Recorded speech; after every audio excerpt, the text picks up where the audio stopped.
In the past, I've led growth at companies like Facebook and then also smaller companies like Vivo and other ones. The classic joke is, I know I'm wasting half my marketing dollars. I just don't know which half.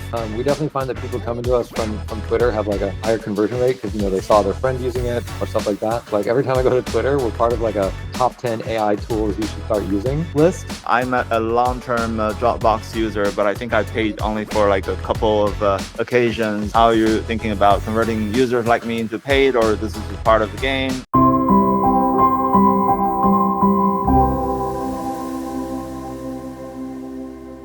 Hi everyone, welcome back to the show. This is Frost, and I'm so excited that we have a guest today with us, Darius. Hi there, thanks for having me. Nice to meet you, Darius. Can you tell the audience a little bit more about yourself as an introduction? Yeah, so I'm a growth leader. I'm currently Chief Growth Officer at Otter.ai. In the past, I've led growth at companies like Facebook, where I've led growth at Messenger, Airtable, where I was VP Growth, built the growth team there, and then also smaller companies like Bebo and other ones in the past. Wow, Otter, yeah, that's a brand name. A lot of people are using it. What's the biggest problem that you're solving for growth in Otter? Well, so originally when we started Otter, it was really about just getting people's speech turned into text. It was one of the first speech-to-text apps on the market, so you get a transcript of any speech. Then we realized that this actually could be a powerful productivity tool. Once you have everyone's speech, you want to do even more with it. So one thing we actually saw is that a lot of people were taking the speech and exporting it to like early LLMs, like GPT-3 and everything back in the day. And then we realized we should build this into Otter. And so first we made it so you can AI chat with your speech, with your transcript. And so you could have a meeting and a salesperson could say, oh, what was the budget and the pain points and the next steps from this meeting, and even generate an action item from this meeting. And so that was super powerful. And then we realized we could do it across all of your conversations on all of your meetings. And that would be even better. You could say, okay, for my last 10 customer chats, what were the features that they most wanted, or what was the thing that convinced them to buy? And then salespeople and customer service people and product people all found that super valuable.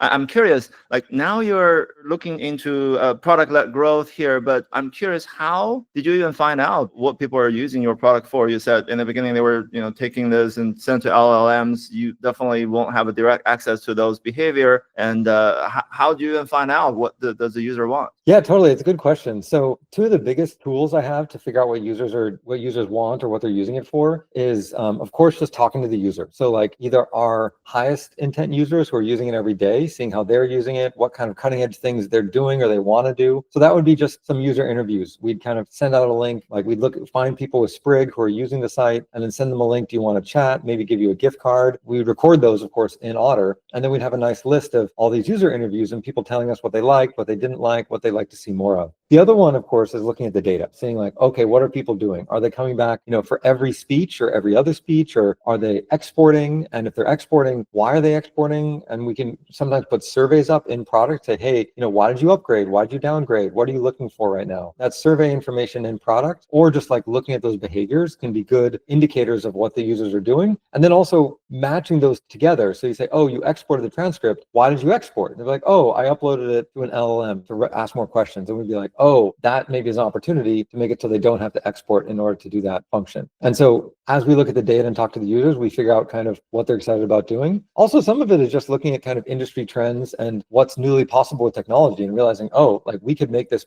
available, prototyping it in-house, seeing if we like it, and then putting it out there too and seeing if users resonate. Amazing. So Darius, I'm curious, like when you were doing all these observations, like how do you prioritize and find out what like really drive the most growth, like top channel, and how to balance out like your usual growth strategy, such as paid marketing and like other kind of tools in your toolkit? Yeah, I think there's a few things there. One, my friend Brian Balfour talks about product channel fit. And so you have to think to yourself, like, if you're selling a product, that's very expensive, like the extreme example is always like something like Palantir, right? $100,000, $1 million contract, stuff like that. Then you can afford very expensive, very targeted channels because there's probably very few buyers for that, but those buyers are worth a lot of money. And so you can pay a lot to reach them. So ABM campaigns, LinkedIn, etc. For a product like Otter, it's universal. Everyone needs to record their meetings and speeches and then use AI to accelerate their work. And so, we're a smaller price point, so we can't afford super expensive ABM campaigns unless it's a really high value target. And so doing things like viral growth is like, user to user growth. And so people see Otter in meetings with other people and they say, hey, what are you using to record this meeting? Like, oh, those notes are really handy. I want that. And then they go and they sign up for Otter themselves, and then it spreads like that. So that's a great way to grow because it's inexpensive, but also is limited to your current user base and the people who immediately see it. And so I think combining that with paid marketing that allows you to kind of jump into a whole new bunch of users where maybe no one in that set of users is using your tool yet, and you can spread virally from there, that can be valuable. And I think today, actually, brand is really valuable. Just like people knowing about your brand, thinking that it's the best in the industry. Otter has the advantage of being a very friendly brand. It's very kind of like, it's an animal. It sounds kind of cuddly. And we've been around a long time. We've been around, I think, 8 years at this point. And so that allows us to really be forefront of people's mind as they think about their tools. And so I think those are some of the key ways we get out to new customers. There really are a lot, though, these days. I think podcasts are really valuable. Earned media can be really valuable. Having your CEO go to events and speak. There's lots of methodologies beyond just paid and viral that we like. Double click on this, and then part of an extension of Frost's question. How do you sort of allocate? Like, is there a general philosophy of like 50-50 between product led and paid, or like now brand is going more, or this is more experimenting and see which one works out better and then invest more resources there? I'm curious, what's the decision-making process when you're facing so many different ways that can do growth? Yeah, we really look at the LTV to CAC or the payback period for each of these different channels. Try to normalize across the channels. So if we find a new channel that's very inexpensive or very high converting, that's going to have a better payback for us. And then we'd want to spend more on that channel to some degree until we saturate it. And then the payback period isn't as good as some other channel. And so, that's what we try to do across a number of different channels, whether it be YouTube or Meta or, TV or what have you. But like normalizing that kind of return on investment is what we look for, or maximizing it really. But in case of TV or other more sort of generic branding ones, it's probably more of an additive effect versus individually you have a CAC specifically to that channel. How do you sort of see the additive or multi-attribution? Yeah, that one's tougher. I think, there's techniques like MMM, like mixed media modeling that can start to get at that. Some of it's difficult. Like it's kind of interesting. I talked to some growth experts, friends of mine, and they're like, we weren't able to track it. So we just spent a bunch of money and we looked at how many people showed up on the website. And, for someone in growth who's like very detail oriented and tracks every click, every purchase, it feels very unsatisfying to say that. But I do feel like marketing at that scale is both an art and a science where, you kind of triangulate what's valuable, you spend some money, you look at who comes in, and, there's some math you could do against it, but some of it is like not perfectly measurable. And you have to kind of look at your aggregates. So it might be measurable at the aggregate level, like we spent this much money, we made this much money, but you can't always necessarily connect every dot of ad spend to a specific user who signed up because of it. Yeah, I agree. I have a personal story. I think the only time was measurable was when we engaged with Kim Kardashian at Wish. And the same day I did see the chart went like off the normal tracking area, and you knew that was happening. But usually, like June and Darius just shared, there's like a little bit like maybe 5 to 10% like additional, and it's really hard to go back. So it's almost like a gut feeling. I'm curious, do you have some like specific stories, like how initially you just look at it, or like, oh, this can add so much value to the users, like we should absolutely do it. And that gut feeling, like you actually walk through the entire development and you actually ended up able to see like the growth channel or like the result measured up to that kind of strategic bets. Yeah, one thing is I really believe that growth and product work are kind of like a continuum, right? It's a little bit like, what's better, like running or weightlifting? Well, they're both exercise, they both help you grow, and like they're useful for kind of different things in a way. And so I feel like growth work can sometimes not only move your numbers and help, customers understand the site and make like incremental gains, but I think sometimes it can be a great research tool to find more like transformative gains and new product opportunities based on a deep understanding of how people are using the site and what people need. So specifically, when I was at Dropbox, we were optimizing new user activation, especially for Dropbox teams. And one thing I noticed is that, once people got enough files in Dropbox, we would push them to upgrade, of course, because they'd be over their limit. And there was this kind of realization point where people started putting all of their stuff in Dropbox. They realized, oh, I'll put one file or this video I'm sharing in Dropbox so I can share it or so it's backed up. But then eventually they realized, it goes from being weird to be in Dropbox and normal to be on their computer, to eventually they realized that if I lost my computer, I would lose all these files that are only on my computer. And their mindset switched. And they're like, you know what? It's actually weird to have things only on my computer. It makes more sense to have them in Dropbox online where they're safe. And I think if you talk to kids these days, they wouldn't want anything to like, an important document, their thesis or whatever, to live just on a thumb drive. That seems crazy, right? What if you lose that thumb drive? So I think eventually people make that flip and they want everything in the cloud. And I realized when we were optimizing Dropbox, especially the desktop app, that, it was actually pretty hard for people to get everything in Dropbox. Like if you wanted everything in Dropbox, because it was a separate folder, you would have to go into your desktop, go into your My Documents, maybe go into some application files and drag those all into Dropbox. And then they'd be backed up. But then when you open up your application, like you open up Microsoft Word, it would say, oh, I can't find thesis.doc. I don't know where it went, because it's not going to search your whole hard drive for it. It thought that it was in your documents folder, and now it's not. And so then you're going to kind of break your applications. And especially when you're a normal person and not like a computer expert, the last thing you want is your computer to tell you it can't figure something out, because you're like, I'm not going to figure it out.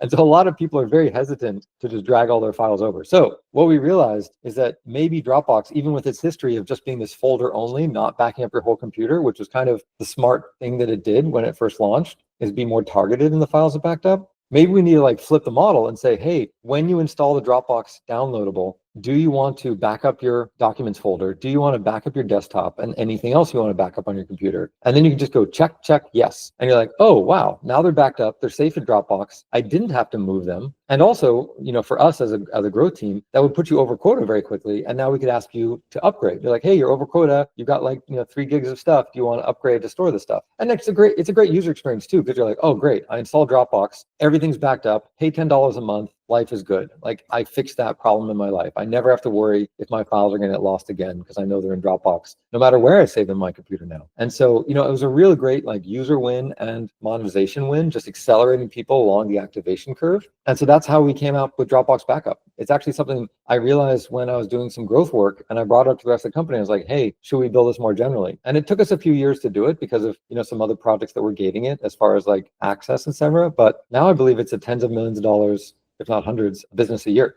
It's a fascinating story in the sense that it's almost a standard definition of a product-led growth, that through growth you find a new product and eventually establish the product and make tens if not hundreds of millions of dollars. But in that process, how was the decision being made? It must be, considering it takes a couple of years to actually build it, it might take a lot of engineering resources, design and everything. And then you yourself as head of growth for many different roles now as a chief growth officer. And maybe this is something you can share with the audience, to the people who are like in this industry, in this role as managing growth, and to everyone else who maybe potentially either some of their roles are in growth or they're just curious about this. How does the role of a growth team interact with product, engineering, design, or just marketing? How does everything come together? And what do you consider as the growth team's job?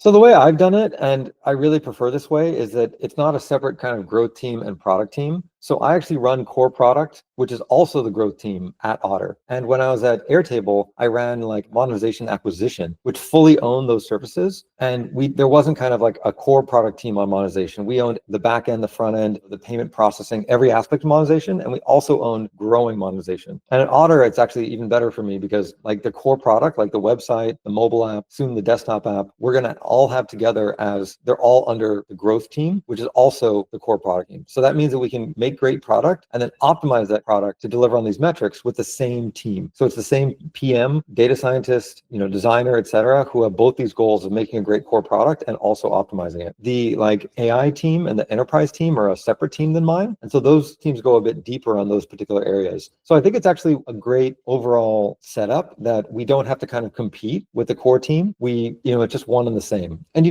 growth is as much a set of techniques as it is a separate team. I think for a while it's become a separate team at companies because they wanted to really focus on it. So classically, Facebook and Uber had this like growth team that was separate from the product team that was just moving these numbers all day. But I think for a little more of kind of like a product that's changing more dynamically, it can be handy to have an integrated team, especially at a smaller scale. I think, Uber's product was changing too, but they had so much momentum that I think just having a team optimize the growth surface areas made sense for them more than maybe most companies. I guess it's another case of more art than sciences. Along that sort of configuration of the teams and roles and responsibilities, what's your thoughts around the interaction with the marketing team? Yeah, marketing team is key. Usually they're a little bit more on the acquisition side. Like they're trying to drive users to the site and especially drive sometimes like the higher ACV paid users to the site. Whereas kind of some of the PLG or like virality will drive some of the more general case users to the site, depending on the app. And then we'll also team up on monetization, especially like picking prices, updating the pricing page, logged out services, all that kind of stuff will be very, tightly woven in with the marketing team. So I think there are collaborations there. Oftentimes when people ask what's the difference between marketing and growth, I feel like growth product is often more in product, like the logged in service areas, and the marketing team often owns more of the logged out service areas. So especially at the interface between those two, kind of like sign up, that's definitely an area of like deep collaboration of the marketing team. But if you have a really great marketing team, sometimes it can be good to like leave a lot of the logged out pages like SEO, the marketing site can be maybe just fully owned by the marketing team with feedback from the growth team. And then vice versa, like in-app can be fully owned by the growth team, maybe with product marketing like embedded on the team or marketing have opinions or figuring out the language. But often like the actual work day to day can be owned by the growth team. So I think there's kind of an opportunity for collaboration, but also independent growth and moving fast. Yeah, I like how all these different philosophies plays out. Like I really like definition of what is like for new user or logged out user versus like the user lifecycle inside the product. I think one of the core thing is while we have the product, we have the growth team, and there's like separate marketing branch usually for like branding.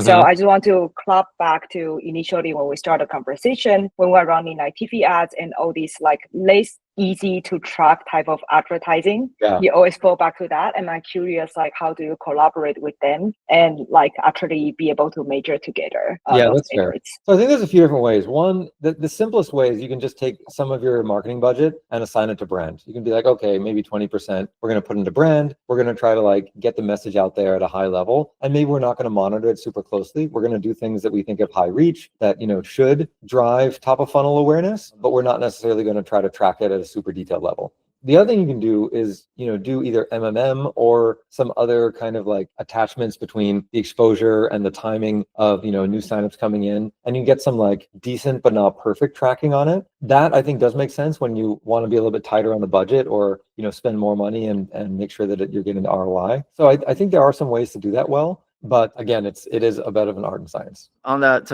art versus science thing again, I've gone through in a couple of different experiences in the past that we took a similar approach that let's just call whatever percentage that we allocate into this because it's art and science. Let's keep doing this. At some point, you realize something need to be adjusted, but the adjustment itself is like the second derivative of the art decision. Then increasingly you get into like pure gut feeling kind of things. Like for example, MMM. It'll take quite some time for it to gather enough data to actually do a proper MMM model. By that time, things may have changed already, or the landscape of the product that you're in probably have also evolved. How can we sort of avoid stuck with a more art and gut feeling based decision in the past, and then gather sort of incremental signals to sort of adjust? And then how are we pulling it off if there is not enough like scientific evidence on the table when dollars need to be reassigned?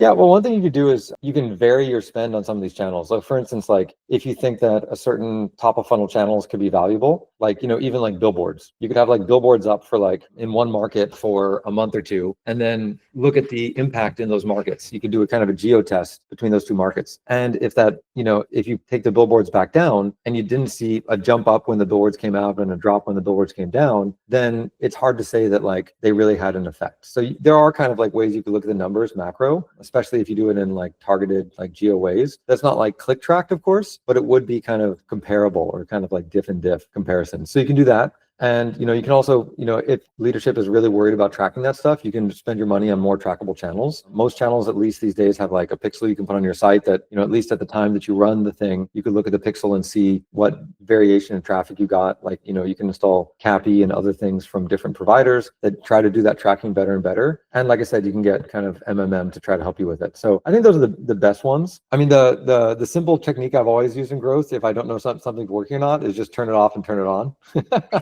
I love that. Like I used to have like an A/B test framework that like I wasn't sure if it was working or not, but so I just A/B tested turning it off. And then like, if you don't see any change, then you definitely know your A/B test framework is broken. Or if you do see a change, it does give you like the full power of that channel. Like, it could be that, oh, we're getting like 5,000 signups from this email every day. And you're like, yeah, but are we really getting, incremental signups? You can just turn it off. And if you're still getting 3,000 signups, then you realize, oh, only 2,000 of those signups were incremental. 3,000 might have come in through a different mechanism if we haven't sent that email. So I think sometimes the turn it off, turn it on again technique can give you some data in an otherwise difficult tracking scenario. And does that actually apply to some of the longer cycle ones or out of home ones? How are we avoiding the potential of like a spotlight effect? You only invest in things that you can track, and then you miss the bigger picture if there is something else that is taking longer time to realize.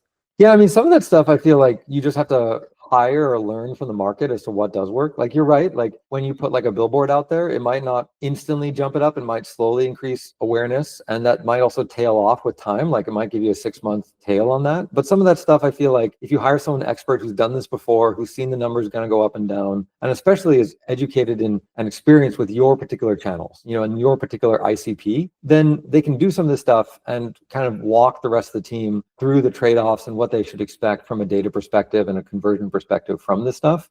And the honest truth is that I feel like a lot of times people don't know. I think they spend on channels that don't work, and then they spend on other channels. And I think the classic joke is, I know I'm wasting half my marketing dollars, I just don't know which half. And I think that still a bit rings true. I think there are a lot of people throwing things at the wall and sticking. And even when I talk to people who've had successful campaigns, successful growth, like behind the scenes, it isn't always perfectly understood and done. It's kind of they went for it and it happened to work that time. So I think perfect tracking is a bit of a chimera. Yeah, I'm actually curious because Jun, a lot of brands use Twitter for like more top of the funnel brand marketing. And as a seller, we heard how Darius was majoring, but how do you convince brands like Darius' brand to use that? And like on the seller perspective for those kind of ads. Yeah, that goes into the 50% category. We just don't know which 50%, but you cannot afford to not play the game, I suppose. Yeah, no, it's true. And I think Twitter and viral, it can be great. We definitely find that people coming to us from Twitter have like a higher conversion rate because they saw their friend using it or stuff like that. And that's actually one of the places that Otter gets a lot of traffic. Like every time I go to Twitter, we're part of like a top 10 AI tools you should start using list. And so people get excited about it and they share it. And so it's also one of the fun things about a lot of these AI tools, including Otter, that it is actually a fun experience to use it. Like you type in a prompt and you get back an image, or it does some little bit of work for you, or it's something kind of entertaining and easy. And entertaining and easy are like the root of viral sharing. And so that is a good channel of like getting referrals insofar as a given product can do that. One of the other products I work with is called Hero. It lets you sell stuff online and allows you to like very quickly take a video of something. It automatically figures out what that thing is, what a good price is. It kind of uses AI to like half do all of the sell motions for you. So you can very quickly get something online with just a quick video. And that is kind of a cool thing just to exist in the world. And so that's something where like they're putting it out there and a lot of kids are like, oh, that's great. I can just go around my room and make $1,000 by like videoing like 5 things. And then I get offers in the mail and I don't have to worry about all the details of looking at the prices online, speccing it out, figuring out like what's the model. Like the AI figures it out for me. And so a lot of these AI things are actually like very potentially viral. Yeah, that's another perspective. Like viral is technically measurable and unmeasurable at the same time. You can see how many engagement gets there, but I think what you just said is there's a lot of sentiment and brand trust that you saw this thing like 2 weeks ago. And there's a delayed impact, like Jun, you just said. How do you trace back to Frost just saw this viral video 3 weeks ago on Twitter, and therefore she trusted this brand more and decided to pay. So again, that goes to an art right there. You actually reminded me, one of the other techniques that can be quite powerful is simply like a where did you hear about us form. And so when they sign up, everyone's done these, right? It's like, oh, did you hear about us? And they have checkboxes on social media or via email or on TV or whatever. And those can actually be a good check because, it's self-reported. So it's also whatever the person remembers. So they might have had 3 or 4 different touch points, but whichever one kind of convinced them to show up, they would check the box, maybe multiple. And it is also a way to check in on things that, if you do something that's very untrackable, like a billboard, like who was inspired by this? If someone says, I saw you, in a billboard, that's one way of you getting some percentage of users who identify that as how they came to know you. So that is also a good way of getting that tracking data without having to worry about any of the kind of the data side. Yeah, I'm actually curious, like, how do you see the impact for those forms? Because a lot of times when I receive those forms, I completely forgot how to know about this brand.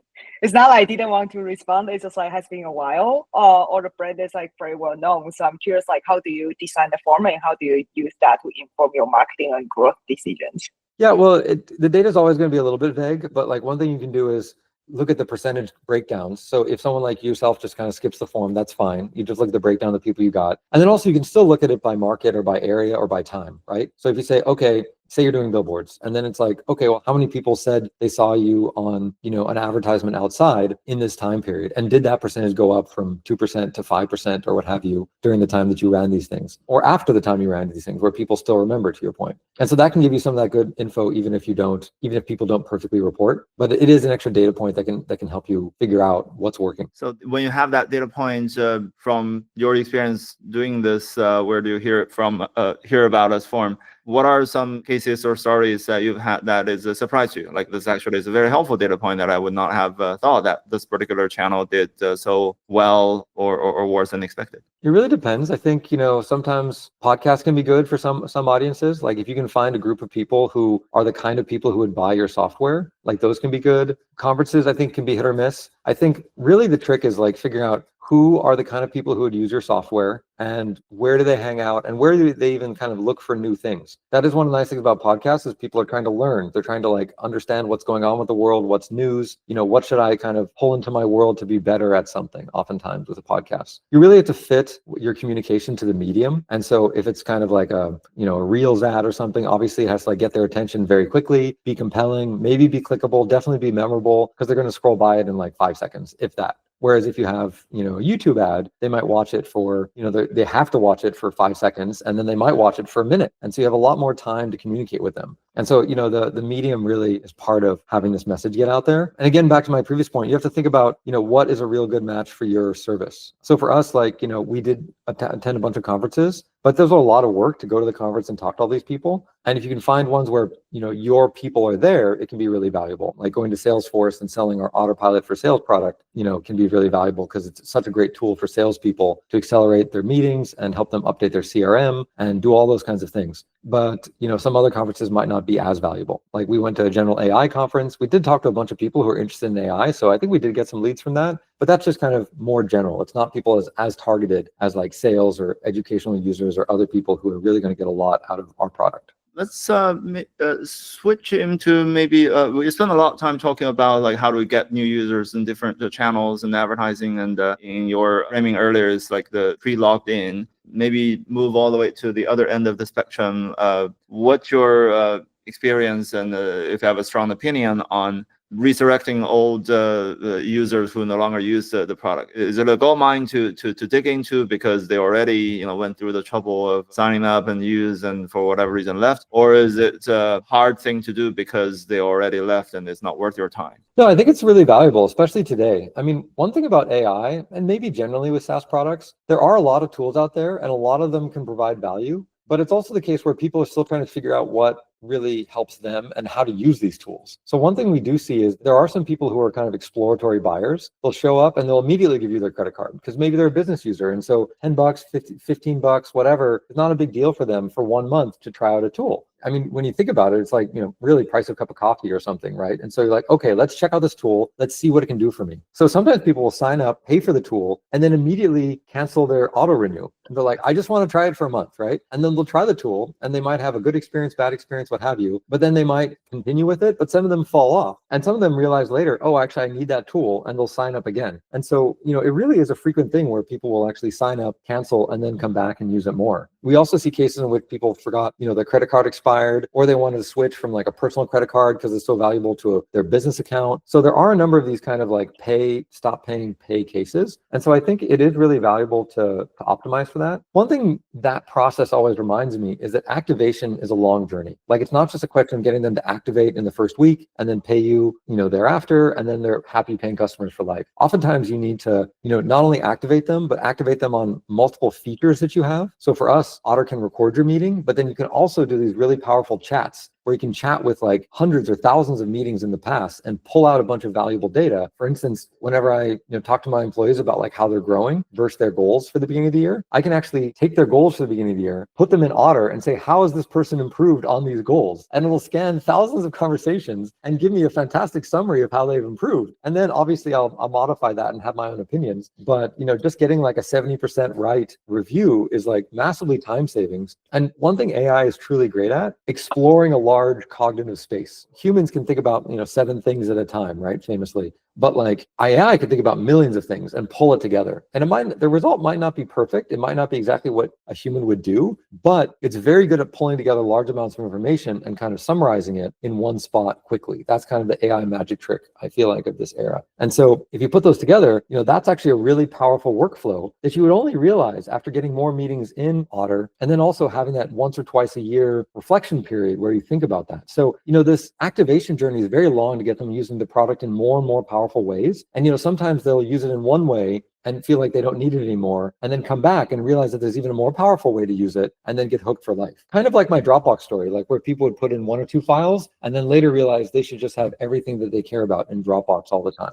Talk about activation. What's your opinion or thoughts around a free trial or a freemium model? I'm a long-term Dropbox user, but I think I paid only for like a couple of occasions and stayed in a free version because it satisfied most of my basic use cases. How are you thinking about converting users like me into paid, or this is just part of the game, or is part of the acquisition cost? What's the overall philosophy around this?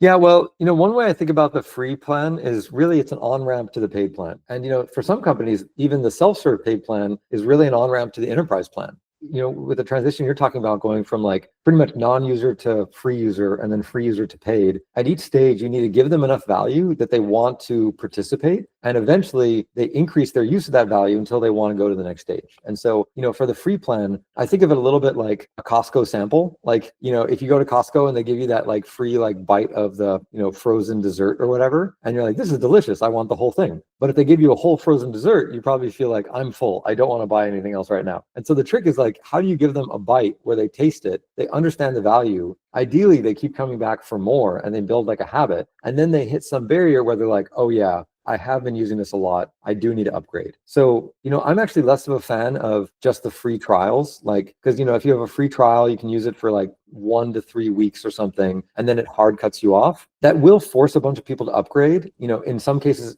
with exploratory payments, as I was saying earlier, because they're like, well, I can't even keep testing this thing, I guess I need to pay. But then oftentimes those people will churn later. And so what I like to do is give them a free plan, which is enough that they can continue using it, maybe share it, maybe have other people in the company use it, really build a habit. But then eventually they kind of keep time to time hitting a barrier where they're like, oh, I should really upgrade if I really want to use this right. And it is being really valuable to me. So I think one good example of this is like Zoom has a 40-minute limit. And so it's enough that you can like do a Zoom meeting, a pretty long one, half an hour. You can go 5-10 minutes over. But if you really want to run your business on it, have an hour meeting or that kind of thing, eventually you're going to need to pay for it. And it doesn't cut you off on a monthly basis. It cuts you off on a per meeting basis. So you can have as many 30-minute, 40-minute meetings as you like. But eventually you're like, once I get cut off enough times, I realize I'm just going to pay for this thing. It doesn't cost that much. It's really valuable to me. So I think that's what you want. Something where people can use it regularly, but then keep getting reminders that they probably should pay.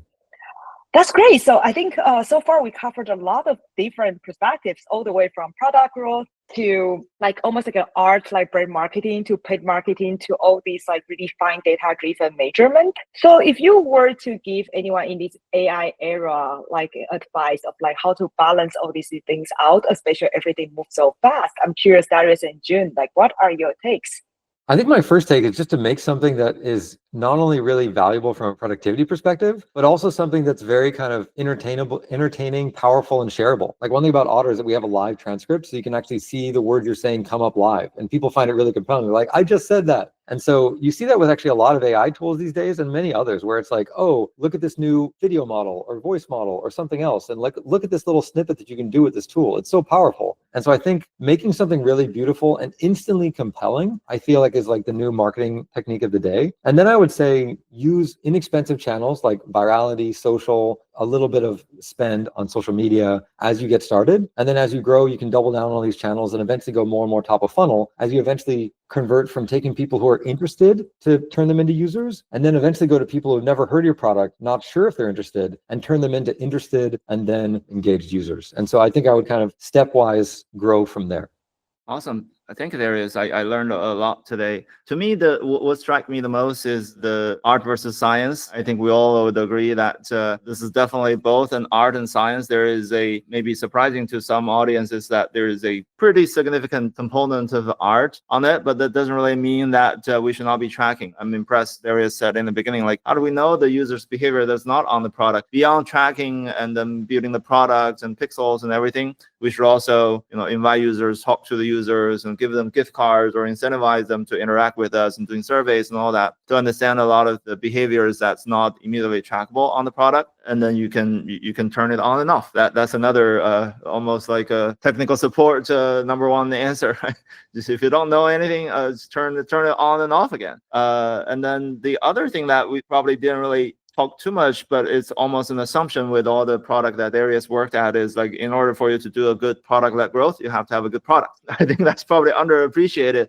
But I think the fact that the Darius have led and as part of like organizational structure, a lot of the product team itself is a very strong endorsement of, like, you have to have leaders focusing on leading, building the core product itself in order for us to actually have a successful product-led growth opportunity. So I think that's also something we didn't really talk too much today. We don't have enough time to talk about it today, but definitely an assumption that I don't want people to just take it for granted. No, that's a great point. You're absolutely right. Having a great product is the first step to product-led growth, the P. Yeah, absolutely. And also, I really like how the story goes by, like how you push it forward despite it takes 2 years, which is a crazy amount of time if we look at like revenue focused roles. So that's really amazing. Well, thank you. I know a lot of topics can still be discussed, and maybe our audience has a lot of questions. Feel free to drop a note. We'll add Darius' LinkedIn and Twitter account. I assume that's probably pretty active, so people can drop questions or just join the conversation right there. Thank you so much.